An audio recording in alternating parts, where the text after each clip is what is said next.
All right, everyone. Well, it is day 2 of CES. We are back in the building and ready to rock and roll. So let's go see what we can see because I know there's going to be some really cool tech out there. I think there's some cool auto tech that I want to check out this time. Today. So anyways, I'm a little hungry. Let's go start off by getting some breakfast. Now, for breakfast, I headed over to the Hyperkin poolside suite, and it was pretty picked over. The breakfast was pretty picked over, but that's because I got there late. That was kind of my fault. I mean, they had breakfast going from 8 to 10. I got there about 9:30, so there were a few donuts and muffins and stuff left, and yeah, that was on me. But what was not picked over was their selection of gaming controls. They had so many cool gaming controls out there. It was absolutely fantastic. They had stuff for Xbox. They had Bluetooth stuff you can use with your phone. They had stuff for Nintendo Switch. They really did have all kinds of great gaming controls. They had some cool gaming docking stations for like Nintendos and some of the handheld PC gaming consoles. They even had what I think is going to be awesome this year is a collaboration between Hyperkin and GameSir, and that is a controller that expands so that you can put anything in there from a phone to a Nintendo Switch all the way up to a full-size tablet. Now, once I was done with breakfast, I wanted to go and check out the Blue Tea booth where they have all kinds of cool off-grid power solutions, and they really do. You could pretty much run your entire life with their battery solutions. So if you have a house in the woods or a cabin or kind of, well, an RV or anything, you can use their devices to really power your life. Now, when I was in that area of Blue Tea, Jackery had their booth over there, and so I stopped by to check them out, and they were doing the most. They had a DJ that was over there that was just rocking out. They even had a mascot Jackery power station that was out there just having a good time and was super funny. But they really did have some very, very cool stuff from a lineup of their products throughout time. They had a new lineup of their various products that are coming out this year. They also had a Jackery Solar Mars bot. So I don't know if this thing's already on Mars or it's planning to go to Mars, but they had a solar Mars bot, which I thought was pretty futuristic and cool. Now, right across from the Jackery booth was the Segway booth, and you know your boy loves an electric scooter, and so I had to go check them out. But they had so much more than just electric scooters. They also had e-bikes, and they even had an electric go-kart. So as I was on my way to go check out some e-bikes, I stopped by this booth from a company called Ineosus, and I was not expecting anything from them. I was just curious if it was the same company that sponsors a Tour de France cycling team, and it's not. Totally different company. But the lady that decided to take the time to talk to me was very, very nice and explained that they do, oil products and fuel products. But one of the cool things that they have is a immersion like cooling system for data centers. It's like you can put their whole server in like this, it's like immersed in a synthetic plant-based oil, and it keeps it cool. So there's no need to drain lakes for water to cool these data centers. You can actually have a contained, submersive, synthetic oil cooling system. And it's really just kind of awesome. And I hope it catches on because I think this is something that could really help the environment without causing people to drain the Great Lakes to cool, data centers. Now, when I got over to the area where they have electric bikes, the e-bikes, they have a company called Otos, and they make some really, really cool electric bikes. And I'm hoping I get my hands on one to review it, but they have one with some pedals, and the guy who was showing it to me was saying like the pedals are pretty much just for show. This is a straight up electric bike, and yeah, it's awesome. Now, right next to them was Hay Bikes, and I've seen Hay Bikes before. They've been around for a little while now, and they had some really cool offerings this year too. But one of the things that I really liked, besides just their commuter bikes, was their fat tire bikes. And those things were absolutely incredible looking.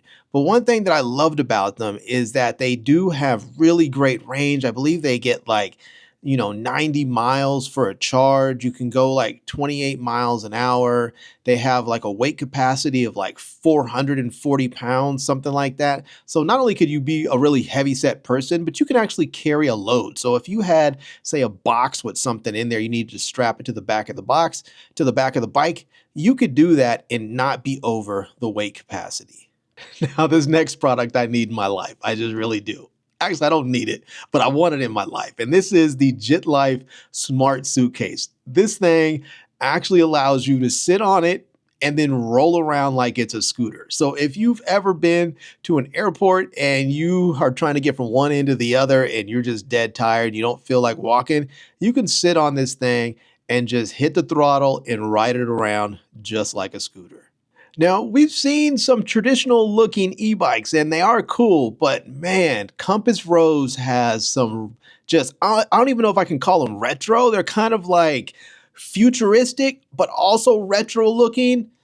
They're just super cool looking, like electric motorcycles and electric scooters. It's sort of like if Vespa was from the future, but also from the past. They just look cool, as you can see. Now, this next one, I didn't really spend much time there. I was just passing by and saw this robotic company called Robotics, and it just looked fun because they had a robot out there that was dabbing. I mean, I just couldn't resist. It looked kind of fun, so Robotics, shout out. Now, this next booth is from a brand that you've seen before on my channel, and that is Plod. Now, they have the Plod Note and the Plod Pen, and they've upgraded both of them. Now, I was most interested in the Plod Note, and it fixed a couple of problems that I didn't like about the first one, which was like you didn't know how much storage you had left, and you didn't know how much battery life you had left. And now there's a little screen on there so you can actually see how much battery life and how much storage you have. Also, on the original Plod Note, there was a little switch that you had for going from phone calls to meetings. Now you don't have that. It just switches automatically. Now, I haven't reviewed a translator in a long time, but Vasco sent me one, I don't know, maybe like 5 years ago, and I haven't reviewed one of their products since. But today I stopped over at their booth and they actually sent me home with the Vasco Q1, which is a brand new, very, very updated translator. I'm looking forward to trying it out, but they have some really, really nice features on this translator, including unlimited lifetime SIM action. So you don't have to worry about putting a SIM card in there. You don't have to worry about buying a subscription. It comes included with the price of the product, and it just works. And they have partners in every country, so it doesn't matter where you go, you will always have service.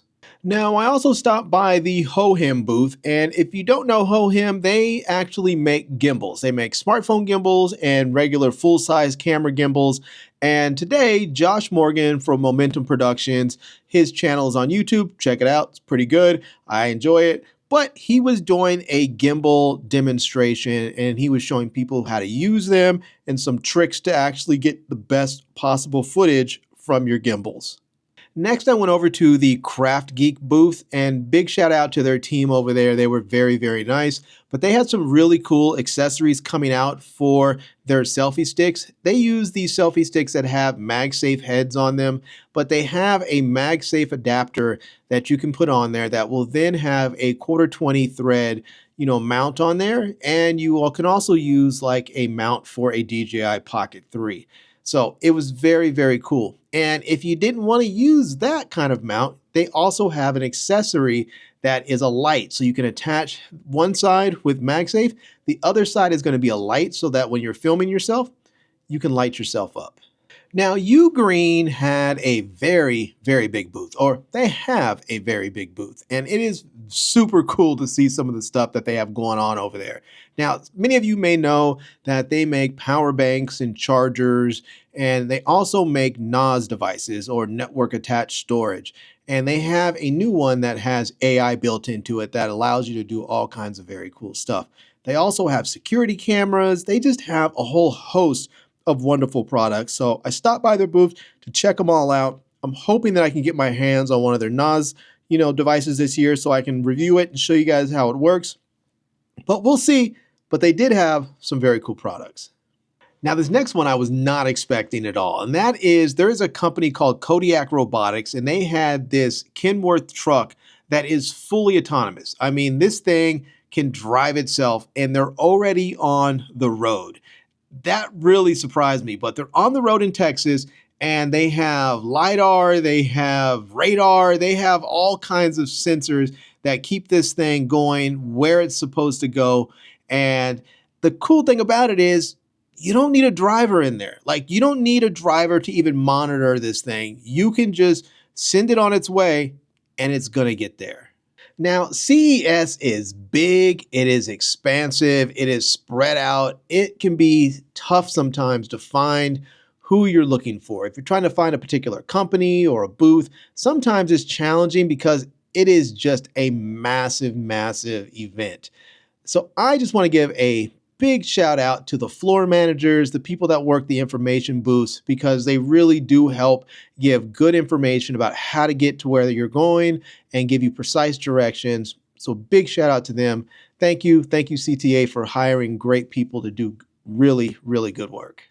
Now, next, I went over by the Rokid booth, and this is a company that makes smart glasses or AI glasses, and they caught my attention because, well, they had this giant set of glasses out front. But I went in there, I wanted to check them out, and was hoping I would get sent home with a pair of them because they did have a bunch of them there that you can try out, but I did not want to put any glasses on my face after there's been thousands of people trying those glasses on. It just seems like a recipe for disaster. It seems like a great way to get pink eye or something. So I just didn't do it, but I was hoping they would send me home with a pair. They did not, so maybe they'll send me some after the show's over.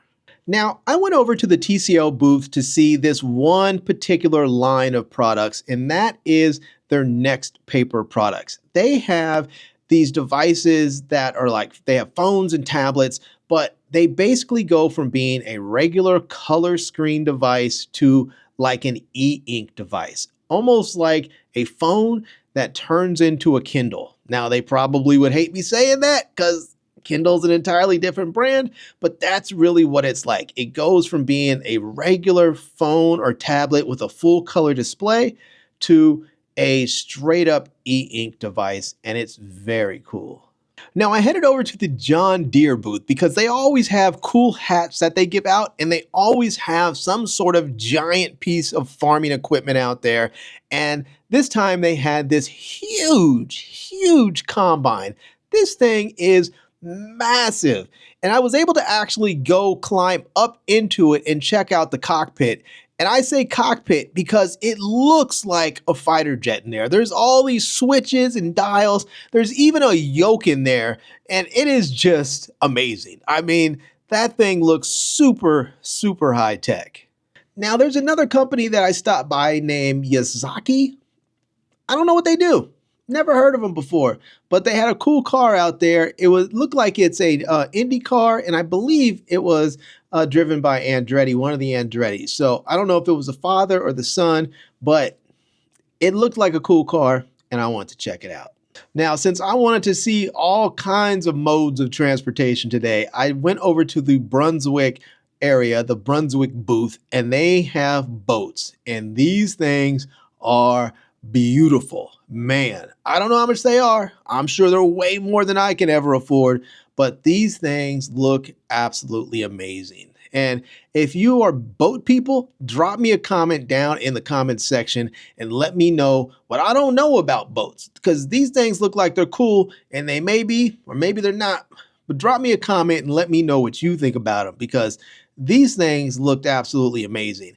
And as I was overhearing somebody talk about them, they were talking about all the sort of accessories and features they have for people who are fishermen so that they can actually detect and find the fish. So I don't know. I guess if you're a big time fisherman, maybe one of these boats are right for you. Now, last but not least, I wanted to see some more farm gear. I checked out John Deere. I wanted to check out Caterpillar, but they were already closed for the day. And so I went over to go check out Kubota, and they had some cool looking stuff over there. one of the things I liked about what I saw at Kubota was that their stuff was a little bit smaller. It seemed a little bit more, attainable for the average person. I feel like what John Deere had was massive and probably only for those really, really serious corporate farms. But Kubota seems like something that a small farmer or rancher could actually buy and use. All right, everyone. Well, there we have it. That is day 2 of CES 2026. And I have to say, it has been really, really good so far this year. Lots and lots of cool stuff. I got some cool stuff to take home with me, so I'll be doing some reviews and I'll do my CES haul video once I get home so we can see all kinds of cool stuff that I come home with. But I am really looking forward to tomorrow, day 3, because I've spent all my time so far over at the Las Vegas Convention Center. I haven't actually made it over to the Venetian yet, and that's where there is a lot more stuff. And I'm really looking forward to getting over there and checking out what they have. So if you haven't yet, make sure you subscribe to my channel so you can check it out, and make sure that you like this video. And if you did, please give it a big thumbs up, and please subscribe to this channel and follow me on Instagram. And I am Larry with Today I Feel Like. Thanks for coming back to see me. Come back and see me soon. And until next time, love, peace, and hair grease. Peace.